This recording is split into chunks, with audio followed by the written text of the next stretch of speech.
अच्छा ये बताइए कि आपके लिए कहा जाता है कि, और आप खुद भी कहते हैं कि मैं बड़ा किस्मत वाला हूँ, मेरे दोस्त हर पार्टी में हैं और मुझे सबका सम्मान मिलता है। उद्धव ठाकरे जी से दोस्ती है अभी भी? मेरी सबसे दोस्ती है। देखो, राजनीति अलग होती है, दोस्ती अलग होती है। और आज भी मेरे घर पर भी कांग्रेस के लोग आते हैं, सब पार्टी के लोग आते हैं, मैं सबके काम करता हूँ। देखिए, पहली बात तो ऐसी है कि हमें लोकतंत्र को समझना होगा और राजनीति को समझना होगा। सत्ता कारण, power politics is not only the true meaning of politics. राजकारण, समाज कारण, राष्ट्र कारण और विकास कारण। और इसलिए मैं जब पार्लियामेंट में मेरे डिपार्टमेंट के ऊपर चर्चा थी, मैं नहीं था, तो सब पार्टियों के 70 लोग बोले, सोनिया जी से लेकर कांग्रेस के लेकर सभी पार्टियां, और हर पार्टी में एक ने भी, हर पार्टी ने मुझे धन्यवाद दिया, खास सांसद ने, और मेरा आभार माना। तो मैंने भाषण में कहा कि मैं आरएसएस का हूँ, मैं बीजेपी का हूँ। ये मालूम होते हुए भी आपने मुझे जो सहारा, धन्यवाद दिया, मैं आपका आभारी हूँ। और ये राजनीति में मुझे भारतीय जनता पार्टी में भी यही सिखाया कि सही काम होगा वो सब करो। इवन मेरा अपोजिशन वाले भी मेरे घर पर कोई काम लेके आते और सही है तो मैं कर देता हूँ। और मैं लोगों को ये भी कहता हूँ कि जो वोट देगा उसका काम करूँगा, नहीं देगा उसका भी करूँगा। आपने उद्धव जी को नहीं कहा कि देखो आपका और हमारा साथ जो है वो सही है और वो नेचुरल अलायंस है, वो दिल से और सोच से? पॉलिटिक्स में ऐसा है, ये पॉलिटिक्स बदलते रहता है। Anything can happen in politics, cricket and love. कभी कब चलता है, कब टूटता है, बता नहीं सकते कोई। तो पॉलिटिक्स में क्या है कि दुर्भाग्य से आज पॉलिटिक्स ऑफ कन्वीनियंस हावी है, पॉलिटिक्स ऑफ कन्विक्शन थोड़ा पीछे पड़ा हुआ है।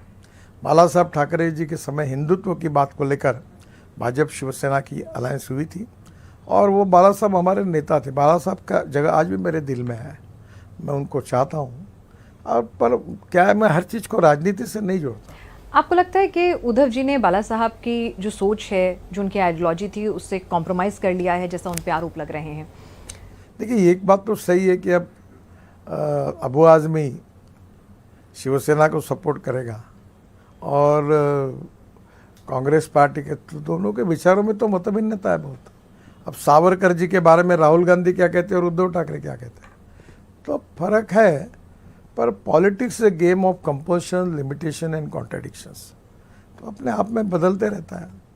तो ऐसा बदलाव तो बीजेपी ने भी किया, अजीत पवार को साथ लेकर, जो कहते हैं। वही तो मैं कह रहा हूँ कि anything can happen in politics and war and love, तो यही चलता है। तो अजीत पवार जी को साथ लेना, स्ट्रैटेजिक अलायंसेस को नाम दिया गया कि नेचुरल अलायंस नहीं है, स्ट्रैटेजिक है। आपको लगता है कि पिछली बार आरएसएस ने खुलकर कहा था कि कहीं ना कहीं हार का एक बड़ा फैक्टर वो थे, इस बार वो क्या भूमिका निभाएंगे, जबकि वो एक अलग ही लाइन पे चले हुए हैं, पूरी पार्टी कटेंगे तो बटेंगे पे इस बार चल रही है? तीनों पार्टियां पूरी तरह से मिलकर अपनी सत्ता, इसके लिए हम सब लोग मिलकर कोशिश करें, और दिशा एक ही है, उद्देश्य एक ही है, और मेरा विश्वास है। तो योगी जी को आउटसाइडर बता रहे हैं अजीत जी, तो योगी जी को, अजीत पवार जी योगी जी को आउटसाइडर बता रहे हैं, कहते हैं ऐसे लोग यहाँ के इस तरह के बयान दे देते हैं, ये महाराष्ट्र में नहीं चलेगा। देखिए, पहली बात तो ऐसी है कि हमारी पार्टियां तीनों एक आई है, इसका मतलब हमारे 100% विचार सबके एक है, ऐसा तो कभी हमने क्लेम नहीं किया। अगर हम एक ही विचार के होते तो एक पार्टी होती, तो हम अलग अलग पार्टी के, इसलिए सबके अलग अलग थोड़े बहुत विचार। यानी अगर उद्धव को अगर अबू आजमी का साथ मिले तो वो भी सही, और आपको अगर अजीत पवार का साथ मिले तो भी सही? ऐसा तो मैं नहीं कहूँगा, पर एक सच्चाई ये है, नहीं अगर वो करें तो गलत और हम करें तो सही। एक ए नाम की इंडिपेंडेंट पार्टी है, उसके अपने विचार है, बी नाम की है, उनकी अलग विचार है, सी नाम की उनकी अलग है। पर तीनों पार्टी जब साथ में आती तो तीनों अपने विचारों के साथ आती है, तो 40% पटता है, 50% पटता है, 60% पटता है। जिस दिन 100% पटेगा तो एक ही पार्टी हो जाएगी।